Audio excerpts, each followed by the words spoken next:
하나님의 말씀은 요한복음 15장 9절에서 12절까지 말씀. 요한복음 15장 9절에서 12절까지 말씀. 같이 합독하십니다. 시작. 아버지께서 나를 사랑하신 것 같이 나도 너희를 사랑하였으니 나의 사랑 안에 거하라. 내가 아버지의 계명을 지켜 그의 사랑 안에 거하는 것 같이 너희도 내 계명을 지키면 내 사랑 안에 거하리라. 내가 이것을 너희에게 이름은 내 기쁨이 너희 안에 있어 너희 기쁨을 충만하게 하려 함이라. 내 계명은 곧 내가 너희를 사랑한 것 같이 너희도 서로 사랑하라 하는 이것이니라. 아멘. 다시 한번 기도드리십시오. 사랑의 아버지 하나님, 이 시간에도 함께하여 주심을 감사를 드립니다.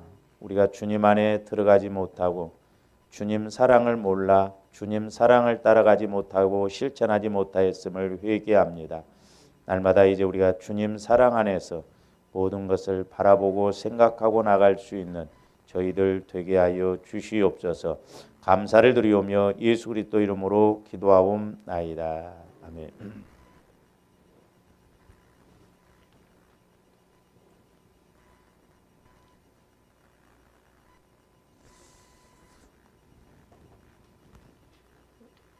지난번에 이제 말씀을 드렸습니다마는 우리 예수님께서 9절부터 보시면 아버지께서 나를 사랑하신 것 같이 나도 너희를 사랑하였으니 나의 사랑 안에 거하라고 이렇게 말씀하고 계십니다. 그래서 지난번에 우리가 이제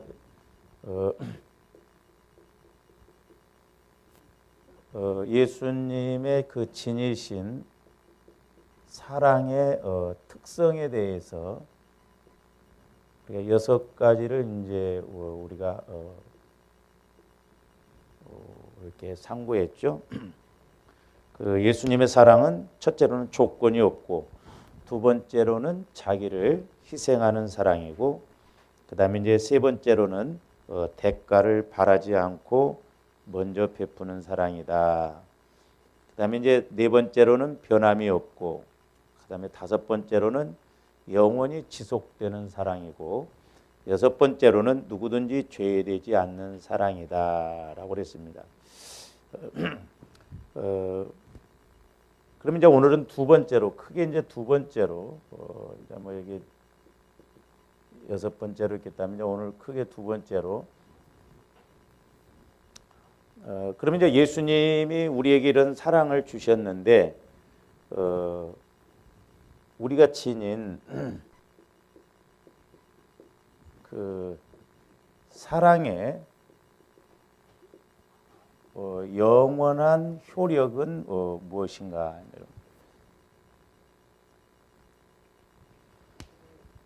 그러니까 우리가 얻은 사랑이 지닌 영원한 효력이다. 두 번째로는 이제 첫 번째로는 예수님의 지니신 사랑의 특성이 6가지라고 한다면, 이제 또한 우리가 지닌 그 예수님의 사랑을 우리가 지녔는데 그것에 그 영원한 효력이 있다라고 하는 것입니다.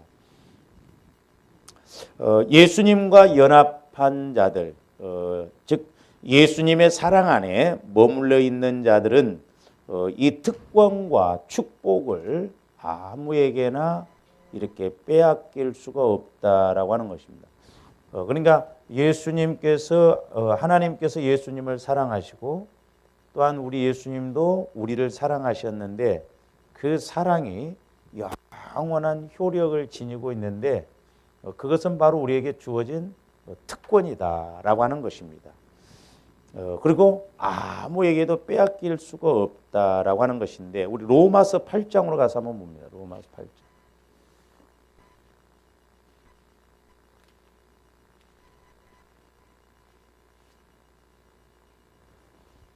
자, 로마서 8장 35절부터 보십니다. 35절부터 39절까지 보시면, 누가 우리를 그리스도의 사랑에서 끊으리요? 환난이나 곤고나 박해나 기근이나 적신이나 위험이나 칼이랴. 기록된 바 우리가 종일 주를 위하여 죽임을 당하게 되며 도살당할 양같이 여김을 받았나이다함과 같으니라. 그러나 이 모든 일에 우리를 사랑하시는 이로 말미암아 우리가 넉넉히 이기느니라 그랬습니다. 그러니까 자 35절에 보면 그리스도의 사랑은 그 어떤 핍박, 그 어떤 고난도 이렇게 이겨낼 뿐만 아니라 또한 36절에서는 죽임당할 양같이 그런 고난, 어려움을 겪어도 37절에서는 넉넉히 우리를 사랑하시는 이로 말미암아 우리가 넉넉히 이기느니라 그랬습니다. 어떻게 보면 오늘날 조합들이 참 예수님의 사랑을 몰라 문제다 이 말이죠. 제가 오늘 또 기도하면서 참 우리가 예수님 마음 안에 예수님 사랑 안에 들어가지 아니하면 우리 신앙이 변질되고 마귀의 공격을 받을 수밖에 없구나 그런 것을 느낍니다. 그러면서 이제 38절을 보면 내가 확신하노니 사망이나 생명이나 천사들이나 권세자들이나 현재일이나 장래일이나 능력이나 높음이나 깊음이나 다른 어떤 피조물이라도 우리를 우리 주 그리스도 예수 안에 있는 하나님의 사랑에서 끊을 수 없으리라. 하나님의 사랑 안에서 그 어떤 것도 끊을 수가 없다. 왜?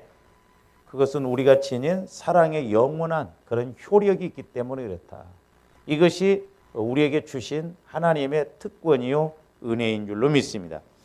그러니까 이렇게 이 사랑은 아무도 우리를 빼앗을 수가 없는데 예수님께서 이 관계를 끊지 않으시기 때문에 그렇습니다. 아버지와 아들의 사랑의 관계가 영원하듯이 그리스도와 우리의 사랑 관계 또한 영원하다라고 하는 것입니다. 우리가 좀 이 사랑을 알고 가야 될 줄로 믿습니다. 그래야 우리 신앙생활이 좀 힘이 있고 어떤 어려운 문제가 온다 할지라도 그 예수님의 사랑을 통해서 극복할 수가 있고 이길 수가 있지. 그렇지 않으면 우리가 승리할 수가 없습니다. 따라서 예수님의 그 사랑이 지닌 가장 두드러진 특징은 뭐냐면 우리가 뭘 잘해서가 아니라 이 앞에서 말씀드렸던 대로 조건이 제시되지 않았기 때문에 조건이 전제되지 않기 때문에 일방적인 사랑이요 조건이 없는 그런 사랑이기 때문에 그렇습니다. 즉 이 사랑은 이기적이고 자기 중심적인 세상적인 사랑과 거리가 멉니다. 그러니까 인간적인 사랑, 세상적인 사랑과는 이렇게 차원이 다른 그런 사랑이라고 하는 것입니다. 그러면서 이제 10절에 보시면 뭐라고 써요? 내가 아버지의 계명을 지켜 그의 사랑 안에 거하는 것 같이 너희도 내 계명을 지키면 내 사랑 안에 거하리라 그랬죠. 자, 이 말씀은 우리가 예수님의 사랑 안에 거할 수 있는 조건이 무엇인지 보여주는 것으로 그것은 뭐냐? 이제 조원들이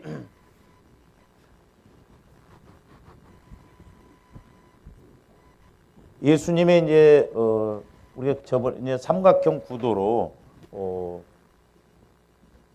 예수님 마음 안에 하여튼 들어가 이게 핵심이고 그다음에 또한 예수님의 사랑 안에 들어가야 된다.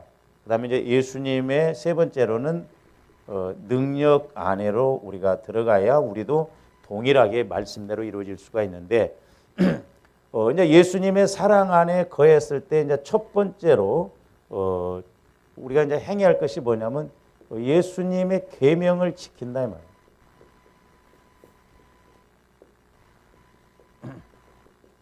그러니까 예수님 사랑 안에 들어가지 아니하면 계명을 지킬 수가 없습니다. 그러니까 우리 예수님도 아버지가 예수님을 사랑하시고 예수님도 그 사랑을 아셨기 때문에 아버지의 계명, 아버지께서 어떤 말씀을 하시든지 또 아버지의 뜻에 그대로 순종하시는 것을 볼 수가 있죠. 그러니까 우리도 이 사랑 안에 예수님 사랑 안에 들어가면 예수님처럼 우리들도 하나님 뜻을 이룰 수 있고 하나님 뜻에 100% 순종할 수 있다라고 하는 것입니다.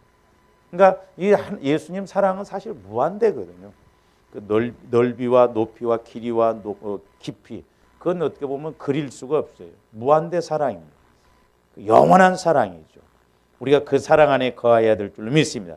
그래서 이제 우리 예수님도 아버지의 뜻에 온전히 복종하심으로 이제 이 일의 본이 되셨는데, 우리가 빌립보서 2장 8절에 보면 예수님은 죽기까지 복종하셨다라고 그랬잖아요. 그러니까 그게 뜻이에요. 그게 계명이에요. 왜? 하나님이 예수님을 그만큼 사랑하셨고 예수님도 그 사랑을 알았기 때문에 그렇습니다. 그리고 이제 예수님의 사랑 가운데 거하기를 원하는 우리들도 이 예수님의 계명들에 대해서 취해야 할 태도가 바로 이것이. 그러니까 우리들도 계명을 지킴으로 예수님 사랑 안에 들어가고, 예수님 사랑 안에 들어감으로 또한 예수님께서 우리에게 주신 계명을 지켜야 된다 이 말이에요. 그게 하나님 뜻이고 하나님의 주권이기 때문에 그렇다라고 하는 것이죠. 그래서 이제 오늘 오늘 요한복음 15장 그 10절에서 보면 계명을 지켜, 또 너희도 내 계명을 지키면 그랬죠. 지키면 그 단어가 나와요. 지키면. 이 말은 이제 준행하다. 하나는 그것에 대해서 유의하다 그런 뜻이거든요. 그러니까 우리가 지키는 것이 너무너무 중요합니다. 그러니까 하나님은, 예수님은 우리를 사랑하시기 때문에 우리에게 말씀, 계명을 주셔요. 근데 이 계명을 지키지 못하면 문제가 터지거든요. 자, 사무엘상 15장 11절로 가서 봅니다.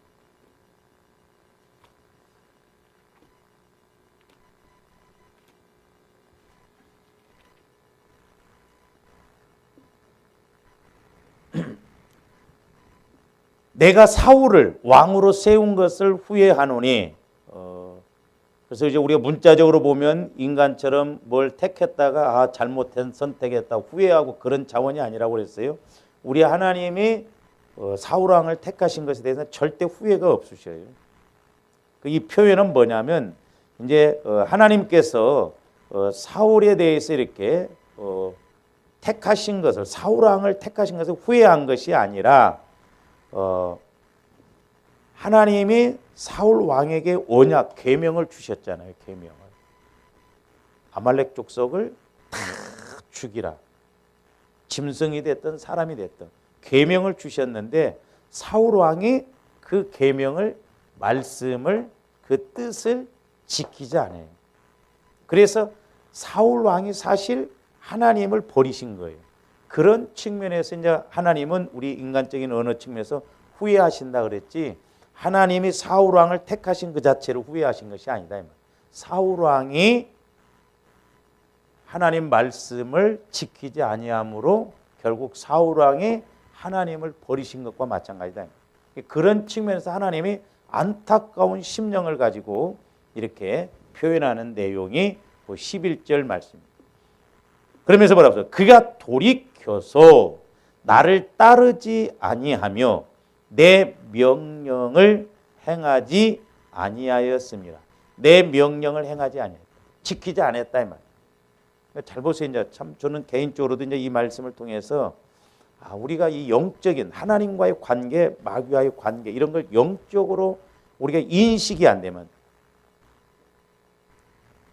그 알지 못하면 그 이제 우리가 사무엘상 15장을 보면 사울 왕은 아무런 별로 그렇게 심각하게 느끼지를 않아요. 오히려 장로들 앞에서 자기를 높여달라고 하고 자존심, 체면, 육신적인 것 그런 것만 생각합니다. 근데 사무엘 선지자는 하나님께서 이 말씀을 주신 그 후에 듣고 나서 뭐라고 그래요? 사무엘이 근심하여 온 밤을 여호와께 부르짖으니라 그래요. 어떻게 보면 이런 영적인 그런 부분이 부딪힐 때 저도 개인적으로 이렇게 보면 너무 힘을 들인다. 어떤 때는 때로는 뭐 이렇게 교회를 나가고 이런 사람들 나가고 들어오고 그게 문제가 아니라 그 영적인 문제, 그 심각성이 느껴지는데 전혀 그런 걸 개의치 않고 그걸 모르고 그냥 육신의 생각대로 갈 때 그런 것이 마음에 상당히 부담이 되고 짐이 되고 힘들어요 보면. 차라리 어떤 데는 이걸 몰랐더라면 차라리 낫지 않을까. 저는 육신적으로 그냥 며칠 지나면 금방 또 잊어먹고. 근데 영적인 것이 오면 진짜 오래 가요. 너무너무 힘들어요. 그런 부분들이. 그러니까 단지 사울 왕 입장에서는 뭐 좋은 건 취하고 명분은 좋잖아요. 하나님 앞에 제사 드린다고. 그럴 수도 있잖아요. 그러니까 왜 그래요? 이미 이것을 통해서 사울 왕은 하나님으로부터 완전히 버림을 받는 거죠. 그러니까 사무엘 선지자는 영적으로 봤을 때 이게 보통 문제가 아니다. 저녁 내 부르짖으며 기도했다. 조원들이 그래서 하나님을 알되 영적으로, 인격적으로, 사실적으로 이 세 가지를 통해서 꼭 알아야 돼요. 할렐루야. 하나님은 영이시기 때문에 우리가 성령을 통해서 또한 인격적으로 우리가 인격적으로 이렇게 인격적으로 안다는 건 뭐냐면 인식이 되는 거예요. 인식이. 아, 그렇구나. 슬픈 일을 만나면 우리가 슬픈 인식이 되잖아요. 속이 상한 일을 겪으면 속이 상한 인식이 되기 때문에 그렇거든요. 뿐만 아니라 사실적으로. 그래서 우리가 성령을 통해서 이렇게 자꾸 하나님을 알아가고 영적인 관계 이런 것을 이렇게 인식하고 가야 될 줄로 믿습니다. 온 밤을 여호와께 부르짖습니다. 그러니까 보세요. 사람들이 우리는 성령이 아니면 한 치 앞도 내다볼 수 없고 알 수도 없잖아요. 그러니까 결국 저 개인적으로 이렇게 이제 뭐 깨닫는 게 뭐냐면 사울 왕이 한 번은 제사장권을 침해하잖아요. 급하니까 제사장직을 침해해 버리잖아요. 그러니까 권위를 완전히 무너뜨려. 하나님이 또 기회를 주시잖아요. 아말렉 군대를 다 죽여라. 근데 여기에서도 또 불순종해. 그러니까 결국 사울 왕의 나중에 이 과정 저 뒤에 가서 보면 어때요? 결국 신접한 여인들을 자기가 죽였지만 결국 신접한 여인을 찾아갑니다. 그러고 나서 결국 전쟁에서 이렇게 상처를 받으니까 자살해 죽잖아요. 자살해 죽. 우리 교회도 제가 말은 안 해서 그랬죠. 이 자살사의 영이 역사를 많이 했어요. 나간 사람들 중에도 이런 사람들. 근데 어떤 사람들한테 제가 이야기를 해도 이걸 탐탁하게 여기지 않다. 뭐 죽으면 죽지 뭐 이런 식이에요. 그러니까 사무엘 선지자는 사울 왕이 여기서 하나님의 말씀을 받아서 이제 후회하고 버렸다 하지만은 결국 사무엘 선지자에게 있어서는 영적으로 하나님의 영적인 영원한 시각에서 보니까 여기가 느껴지는 거예요. 그러니까 조아름들이 성령을 통해서 장래일도 느껴짐이 있어야 될 줄 믿습니다. 근데 우리는 육신적으로 여기만 보거든요.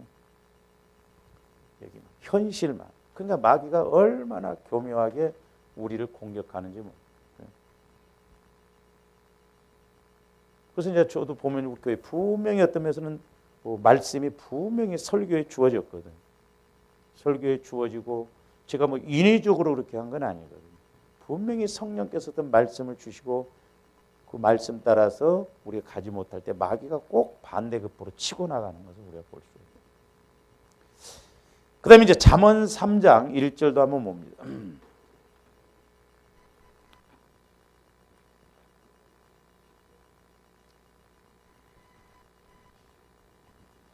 내 아들아 나의 법을 잊어버리지 말고 내 마음으로 나의 명령을 지키라.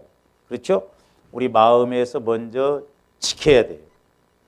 아무리 말씀을 들어도 내 마음에서 지키려고 하지 않으면 행동으로 따라주지를 않거든요. 내 마음에서 먼저 지켜지. 아, 그렇게 해야 되겠다. 그래서 영의 생각이 생명이다 이 말이죠. 무릇 지킬 만한 것보다 네 마음을 지키라. 마음이 무섭습니다. 마음.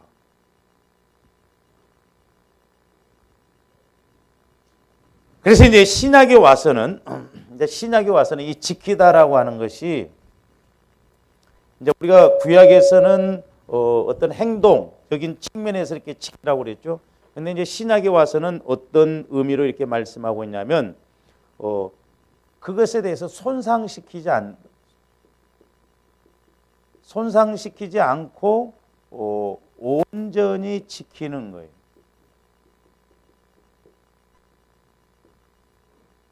온전히 손상시키지 않고. 자, 데살로니전서 5장 23절 한번 봅니다.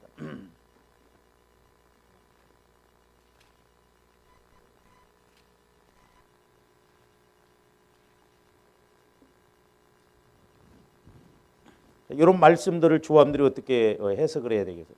평강의 하나님이 친히 너희를 온전히 그렇죠? 온전히 거룩하게 하시고, 우리 마음이 주님 마음으로 온전히 거룩하게 지켜져 나가야 될 줄 믿습니다. 어느 부분에서만 온전히가 아니라 전인격적으로. 이게 참 중요하거든요. 그러니까 마귀도 보면 꼭 우리 약한 부분만 건듭니다. 보면. 그러니까 내가 돈에 대해서 약하면 마귀는 꼭 돈 갖고, 내 성격에 어떤 문제가 있다면 그 성격의 그 부분만 건들거든요. 거룩하게 하시고, 또 너희의 온 영과 혼과 몸이 우리 주 예수 그리스도께서 강림하실 때에 흠없게 보존되기를 원하노라. 자, 우리 예수님이 재림하실 때 영, 혼, 몸, 우리 인간을 이렇게 이제 본질적으로 나눈다면 영, 혼, 육 이렇게 나누는데,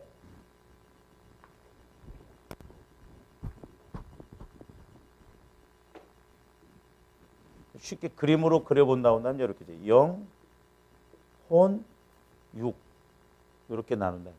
근데 오늘 말씀에 보면 영과 혼과 육을 온전히 거룩하게 흠이 없이 보존하라고 그래요. 그러면 조가림들이 예수 믿다 죽잖아요. 그럼 흙으로 묻혀버려. 예수님 재림하실 때 우리는 이제 시공간을 초월하는 부활체로 부활해요. 근데 왜 오늘 말씀에서 육을 흠없이 보존하라고 했냐? 왜 혼을 흠없이 보존하라고 했냐? 왜 영을 흠없이 보존하라고 했냐? 흠이 없어야 된다. 이건 뭐요?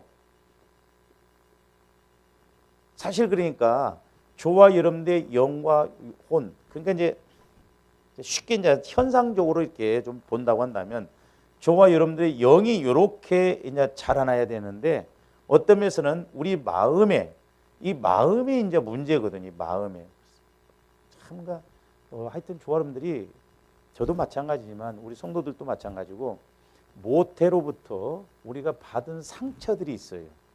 그게 치유되지 아니하면 죽을 때까지 그 부분 갖고 공격을 하더라고, 마귀가. 그러니까 하나님을 아는 것을 대적하여 높게 세워진 진지를 무너뜨리라고 그랬잖아요. 그러니까 어떻게 보면 우리 마음이 이제 주님 마음으로, 그러니까 주님 마음으로 성화된 마음으로 바뀌어지면 이 영이 자라나기에 하나 이렇게 걸림돌이 없다 이 말이에요. 온전하게 이렇게 자라나. 근데 언젠가 한번 제가 이렇게 이제 그런 모습도 이제 보여주는데, 우리 마음이 이렇다고 한다면 우리 영이 모습이 있는 건 아니지만 현상적으로 본다고 한다면 이렇게 제대로 자라나지를 못한다. 왜? 이런 부분에 상처가 있고 쓴뿌리 죄성이 있기 때문에. 그러니까 지금 뭐냐? 우리 주님이 재림하실 때 저와 여러분들이 신부로서 온전하게 신랑을 맞이할 수 있는 그런 모습이 돼야 될 거 아니에요. 근데 우리 마음과 영이 이렇게 자라나지 못하고 어린아이 같으면 신랑 된 예수님이 오실 때 우리가 어떻게 온전하게 신랑을 맞이할 수 있겠냐 이 말이죠. 그래서 우리 마음의 상처도 치유받고 우리 마음이 주님 마음으로 바뀌어져서 우리 영과 마음이 온전하게 하나가 되고, 그러면 이제 부활체, 우리 몸은 시공간을 초월하는 부활체로 바뀌어진다 이 말이에요. 그래서 이제 장성한 자로서, 신부로서 신랑을 맞이할 수 있는 그런 흠이 없는 그런 존재로 이렇게 보존하라 이 말이에요. 그러려면 이제 저와 여러분들이 늘 말씀을 통해서, 우리가 말씀만이 우리를 영원하게 하고 온전하게 하신다. 그래서 제가 언젠가 말씀드렸죠. 온전하게 하는 것 두 가지는 하나님의 말씀과 하나는 뭐라고요? 하나님 사랑, 예수님 사랑이에요. 그러니까 이 사랑을 따라서 말씀 따라서 움직일 때 우리의 영도 마음도 하나님 보시기에 온전하고 합한 것이다 이 말이에요. 그러니까 우리 예수님 오실 때 저와 여러분들이 그냥 뭐 물건도 좋아야 되잖아요. 물건도. 그래야 상품 가치가 있잖아요. 심지어는 귤 같은 것도요. 이렇게 상품 가치가 없는 건 판매를 않고 그러더라고. 그것도 막 그 광택을 내도 막 귤도. 상품 가치가 없으면 이게 팔로가 안 생긴다 이 말이에요. 그렇듯이 우리 신앙도 주님 오실 때 뭔가 신부로서 가치가 있어야 되는데 신부로서 가치가 없다고 하면 부끄러운 구원이에요. 부끄러운 구원. 나중에 이제 말씀드리겠습니다만은 마태복음 25장에 보면 제가 좀 그 부분이 해석이 잘 안 됐거든요. 양과 염소 비유. 근데 그 염소들에게는 영벌을, 양들에게는 영생. 원래 영벌이라는 것은 영원히 벌받는 지옥을 말하거든요. 그러면 분명히 5 처녀 중에 기름 준비하지 못한 그 처녀들도 구원은 받았어요. 보면 왜? 처음에 기름과 등을 준비했기 때문에. 근데 신랑은 못 맞이하잖아. 그리고 분명히 5달란트, 2달란트, 1달란트 받은 자들도 예수를 믿어서 1달란트 받았거든요. 그리고 양과 염소들도 마찬가지예요. 사랑, 그냥 그 가난한 자뿐만 아니라 사랑을 실천했냐 못했냐에 따라서 영벌에 갚버리거든요. 그럼 그 사람도 구원 못 받은 거냐. 이런 부분들이 좀 애매하고, 이제 저는 이번에 이제 이렇게 기도하고 또 말씀을 읽고 상고하면서 그 심판이라는 영벌이라는 것이 이제 2가지 의미가 있는데 그 부분은 이제 다음에 이렇게 좀 뒷부분이 나오니까 한번 보기로 하고요. 그다음에 이제 디모데전서 5장 22절도 한번 보세요.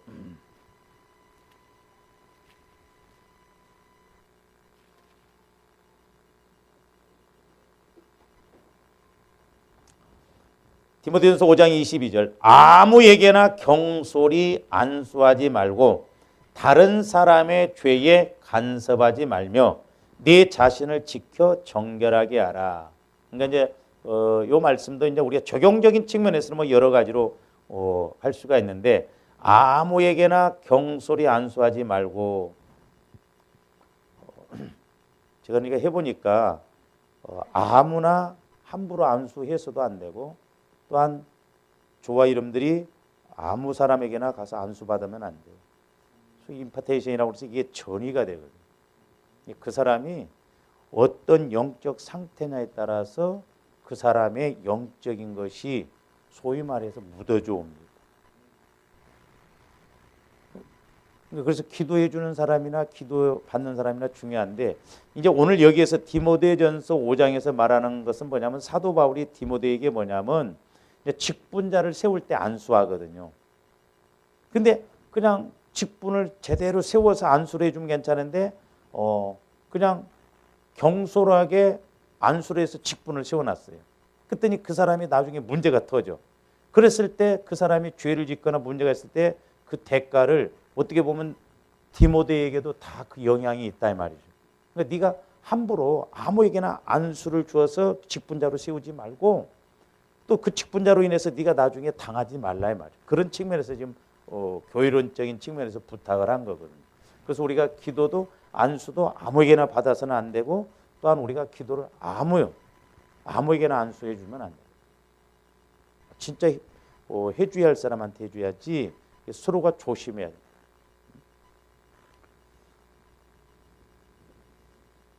그래서 이렇게 하나님 말씀에 철저하게 이렇게 네가 아무에게나 경솔히 안수하지도 말고 죄에 대해서도 간섭하지 말고 네 자신을 정결하게 하라 그랬습니다.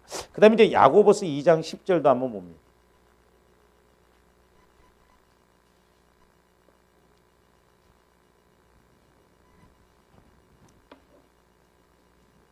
이제 이런 말씀들도 우리가 잘 알아야 되는데 이런 말 누구든지 온 율법을 지키다가 그 하나를 범하면 모두 범한 자가 되나니 그랬죠.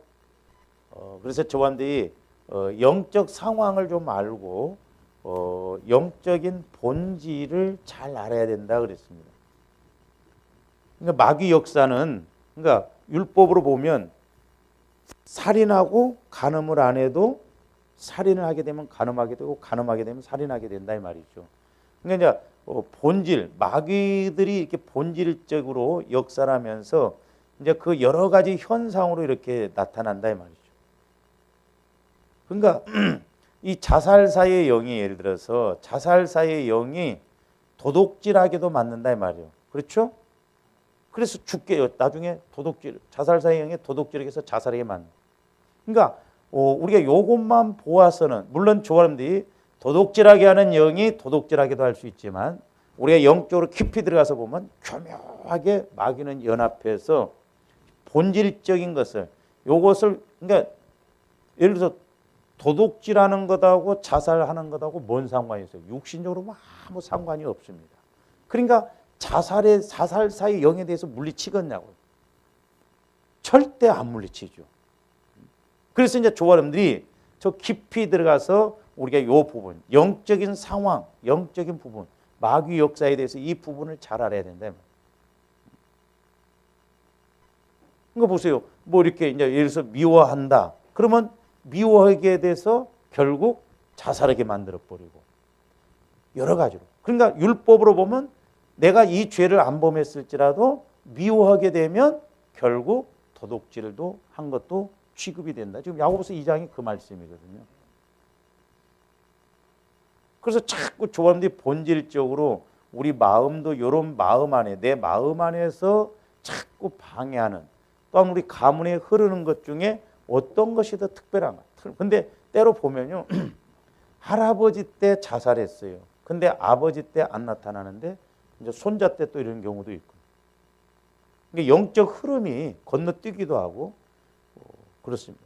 저희 집안을 보니까 우리 집안은 우리 아버지 형제간이 5형제간인데 주로 풍으로 돌아가셨어요. 풍, 혈압으로.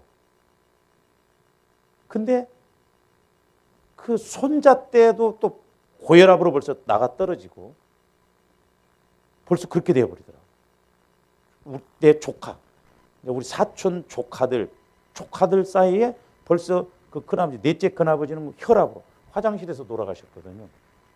근데 벌써 조카 사위가 그래버리고 가지고 결국 우리 그 넷째 큰아버지 보니까 그런 복잡한 것이 있어요.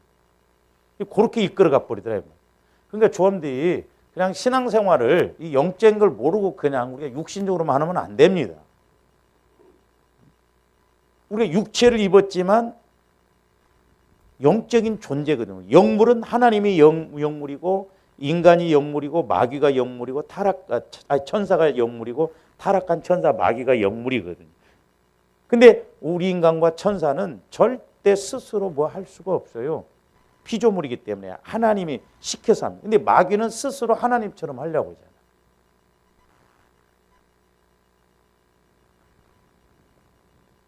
그래서 조함들이 말씀을 그러니까 결국 마귀는 우리가 말씀에 순종하지 못하게 되면 그걸 통해서 분명히 잡고자 하는 것이 있어요. 마귀가. 공격하고자 하는 것이 있다 이 말이에요. 그래서 여기에서 불순종하게 해서 결국 일은 여기서 터지게 만든다.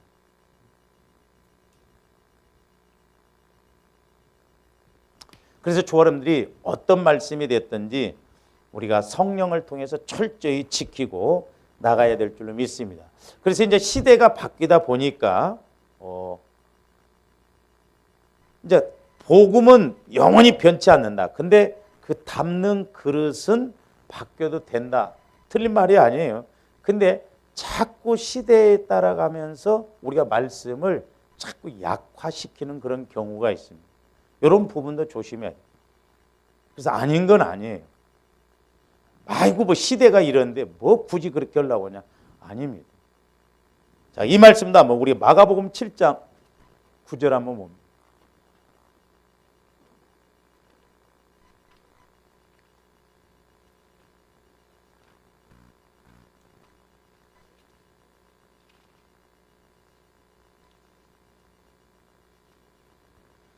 마가복음 7장 이제 8절부터 한번 보세요. 너희가 하나님의 계명은 버리고 사람의 전통을 지키느니라. 물론 우리가 말씀이 아니더라도 좋은 전통은 지키는 게 좋습니다. 그러나 전통을 지키기 위해서 하나님의 말씀을 약화시키거나 저버리면 안 돼요. 그래서 9절이 뭐라서 또 이르시되 너희가 너희 전통을 지키려고 하나님의 계명을 잘 저버리는도다 그랬어요. 그러니까 뭔 말이에요? 예를 들어서 이제 10절, 11절 보세요. 모세는 네 부모를 공경하라 하고 또 아버지나 어머니를 모욕하는 자는 죽임을 당하리라 하였거늘 너희는 이르되 사람이 아버지에게나 어머니에게나 말하기를 내가 드려 유익하게 할 것이 고르반 곧 하나님께 드림이 되었다고 하기만 하면 그만. 이게 전통으로. 그러니까 뭔 말이에요? 부모에게 효도하고 부모를 잘 공경을 해야 되는데 내가 하나님 앞에 헌금했으니까 이렇게 했으니까 부모에게는 안 해도 된다. 이렇게 생각한다 이 말이죠. 전통을 가지고 하나님의 계명을 부모 공경하는 것을 무시해버린다. 그게 아닙니다. 우리 이런 경우가 많거든요. 하나님의 말씀은 작은 것이라도 철저하게 우리가 지켜야 될 줄로 믿습니다. 그래서 모든 계명들은 시대와 상황의 변화에 맞추어서 수정하려 해서는 안 되며 손상 없이 철저히 지켜야 돼요. 아무리 시대가 바뀌고 그런다 할지라도 말씀은 말씀이에요. 시대가 바뀌어도 말씀을 변개시키거나 자꾸 말씀을 손상시키고 말씀을 약화시키면 안 돼요. 근데 사람들이 이제 가면 갈수록 시대가 막 빠르고 그러니까 약화시켜버리거든요.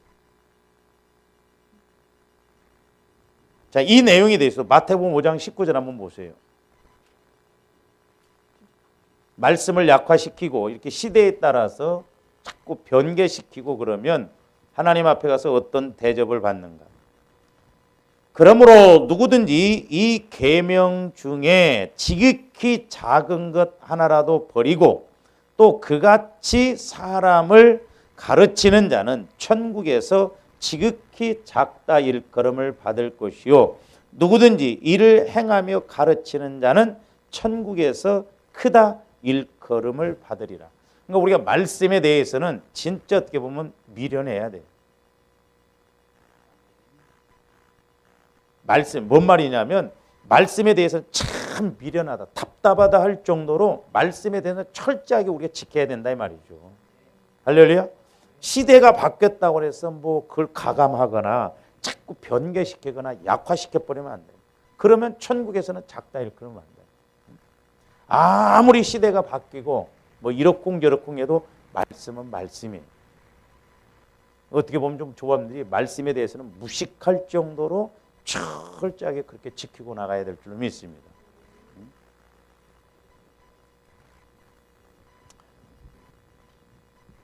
그러면서 두 번째로는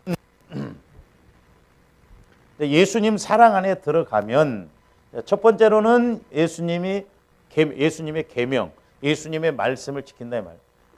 그렇잖아요. 저와 여러분들이 육신적으로도 사랑하는 사람끼리는 뭐 약속만 해도 뭐 철저히 지키려고 하잖아요.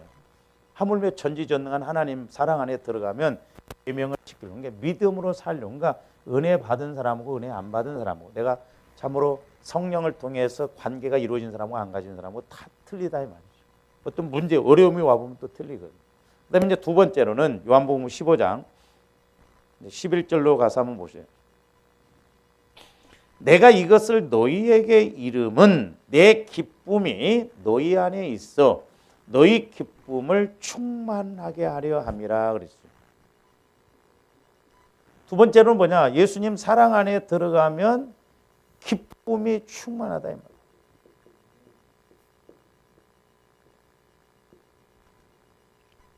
말이에요. 성령 충만한 것하고 술 취한 것하고 증상이 똑같다고 그러잖아요. 예? 술 취하면 기쁨이 충만합니다. 세상 사람들이 저는 세상 사람들 이해해요. 뭔 낙으로 살겠어? 그렇잖아요. 응? 남자들은 특히 술, 여자, 도박 뭐 이런 거 그런 거 아니고는 재미가 없거든. 기쁨이 없거든. 예수를 믿어도 보세요. 기쁨이 없으니까 엉뚱한데 막 자꾸 오락이니 뭐니 막 그런데 하는데 세상 사람들이 오죽 허겄어? 이해는 되지만 그러나 이해가 되는 것하고 그렇게 가는 것하고는 또 다르다 이 말이에요. 근데 예수님 사랑 안에 들어가면 기쁨이 충만하다. 좋아지는데 좀 이런 충만도 좀 받아봐야 될 줄로 믿습니다.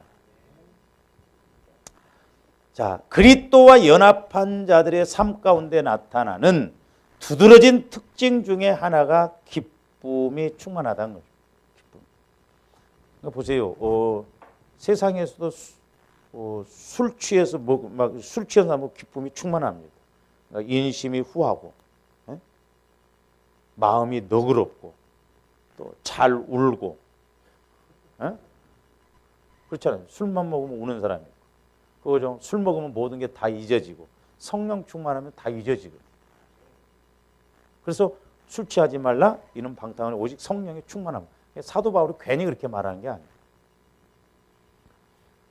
자, 바울은 그리스도와 연합한 사람의 특징을 잘 보여주었는데 그 중에 하나가 뭐냐면 데살로니가서 5장 16절에 보면 항상 뭐라고요?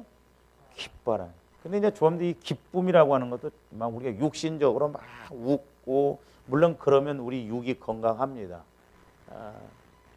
뭐 요즘 그래갖고 뭐 웃음 치료사도 있고 뭐 그런데 안 웃는 것보다는 나아요. 그러나 이 기쁨이라는 것은 하나님이 우리에게 영적인 기쁨을 주셔서 하나님의 일을 할 때 핍박이 오고 어려움이 오고 그런 것을 이기고 나가는 걸 말하지 그냥 육적인 차원의 기쁨을 말하는 게 아니다 이 말입니다. 이제 뭘 말하느냐? 이제 우리가 실제적으로 본다고 합니다. 사도 바울 한번 봅시다. 사도 바울. 우리가 사도행전 16장 25절 보세요. 사도 바울이 지금 복음을 전하다가 감옥에 갇혔어요. 만약에 오늘날 조화른데 주의 일을 하다가 감옥은 그만두고 누구한테 욕 얻어먹고 좀 어려움이 오고 핍박받으면 기뻐하겠어요?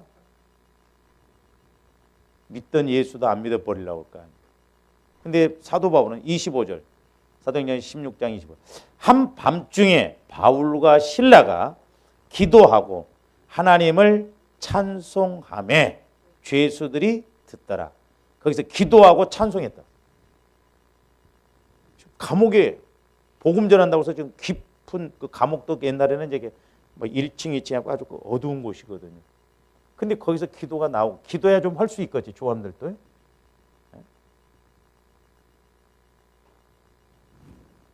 그래서 감옥에 갔다 온 사람들은요 성경 많이 읽습니다.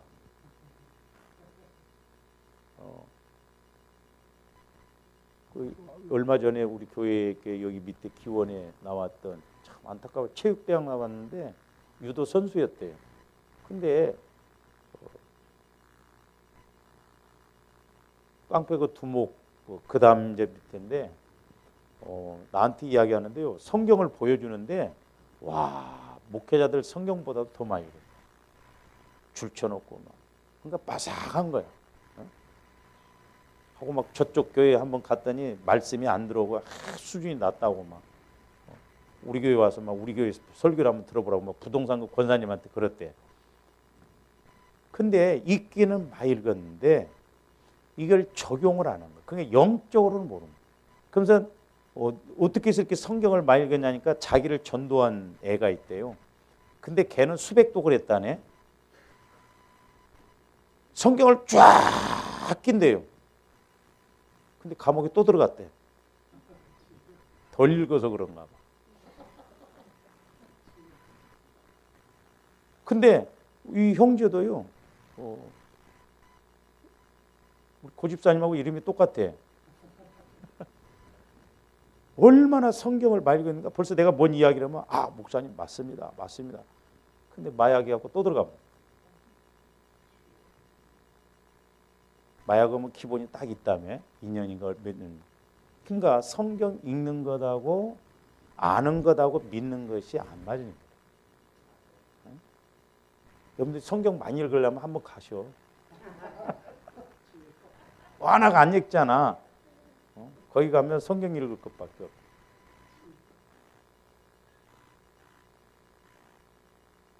옛날에 우리 교회 나왔던 자매 하나도 거기 갔다 왔거든.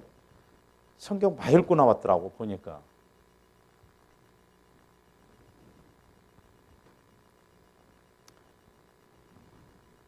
그러니까 사도 바울과 실라가 지금 복음을 증거하다가 감옥에 갇혔는데 기도는 그나마 할 줄 모르는 찬송을 했다 이 말이야. 찬송.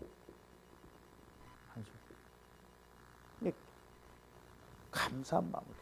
그래서 결국 거기가 부흥의 장소가 됐어요. 옥문이 열려버리고 막 그러잖아. 그러니까 우리가 하나님을 믿고 나감에 있어서 어떤 고난과 어려움이 왔을 때 이런 은혜가 있어야 그 고난이 고난으로 여겨지지 않는다 이 말이죠. 그 문제가 문제로 여기지 않고 오히려 하나님을 믿으니까 이렇구나 이런 기쁨이 와진다라고 하는 것이죠. 좀 저와 여러분들도 뭐 자주는 안 그래도 어쩌라도 한 번씩 내가 진짜 근심 걱정을 가졌는데 속상한 마음을 가졌는데 기도하다가 이런 사랑에서 기쁨이 충만해서 그 문제에 속상하고 이런 것이 좀 떠나가는 그런 은혜가 있어야 될 줄로 믿습니다. 그러면서 이제 사도 바울이 실제적으로 감옥에 있으면서 이제 빌립보 교인들에게 부탁하기를, 자 빌립보서 4장 4절도 한번 보세요.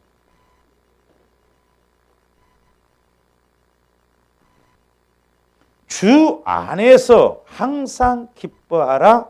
내가 다시 말하노니 기뻐하라. 이 빌립보서는 옥중서신이에요. 옥중서신. 감옥에 갇혀 있으면서 내가 너희들한테 부탁하니 주 안에서 항상 기뻐하라는 거예요. 다시 말하노니 기뻐하라. 그건 하나님의 사랑을 통해서 주님 마음 안에 들어감으로 와질 수 있는 것이거든요. 그래서 이 기쁨은 아무 사람에게나 오는 것이 아니라 성령이 충만한 사람, 곧 예수와 연합한 사람들의 삶 속에서 나타나는 열매 중에 하나가 이거예요. 그래서 갈라디아서 5장 22절에 보면 뭐예요? 사랑과 희락과 희락이 기쁨이에요. 그러니까 성령 충만해서 나타나는 열매 중에 하나 기쁨이에요. 그런데 기뻐야 어려움도 어려움으로 여기지 않고 그래 합시다 막 이렇게 되죠. 그래서 이 기쁨이 좀 와야 될 줄로 믿습니다. 저도 원래 기질이 우울증의 기질이거든요. 성령의 역사가 아니고는 진짜 재미가 없어요. 그래서 성령 충만한 사람들, 하나님 사랑 안에 들어감으로 인해서 와지는 것 중에 특징 중에 하나가 뭐냐면 기쁨이에요. 그러니까 옛날에는 그래서 막 얼굴이 성령의 꽃이 폈다고 그랬잖아요. 왜? 기쁨이 충만해요. 그러니까 여러분들이 기뻐 보세요. 막 얼굴이 달라지잖아 벌써. 우리 성도들도 이렇게 보면요, 그냥 이렇게 아니면 영적으로 이렇게 보여질 때가 더러 있습니다. 신기해요. 그 사람의 영적 상황이 얼굴에서 나타나고.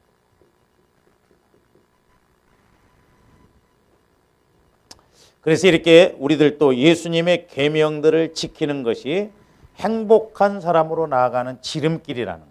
그렇죠? 말씀을 지키면 이런 기쁨으로 가는 지름길이 와진다 이 말이죠.